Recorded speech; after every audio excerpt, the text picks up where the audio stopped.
की हा समाजनिर्मित मी जो झालेला आहे ना, तो पण सद्गुरू म्हणतात वाईट नाही आहे, कारण त्याची गरज आहे. तो पण साधक आहे, बाधक नाही आहे, साधकच आहे. तो का साधक आहे?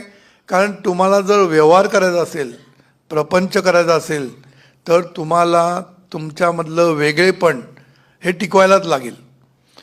आणि निसर्गाने पण प्रत्येकाच्या आकारामध्ये वेगळेपण आणलेलंच आहे. म्हणजे ते वेगळेपणाची आपल्याला गरज आहे, नाहीतर व्यवहार आपल्याकडनं शक्य होणार नाही. म्हणून ह्याला खूप महत्त्व आहे. पण या समाजनिर्मित मीमुळे काय झालं, एक व्यक्तिमत्व तयार झालं. त्याला आपण पर्सनॅलिटी म्हणतो किंवा इंडिव्हिज्युअलिटी म्हणतो किंवा आपण त्याला व्यक्तिमत्व म्हणतो मराठीमध्ये. म्हणजे प्रल्हाद पै हे एक व्यक्तिमत्व तयार झालं. या व्यक्तिमत्वाला म्हणजे समाजाने निर्माण केलेलं व्यक्तिमत्व तयार झालं.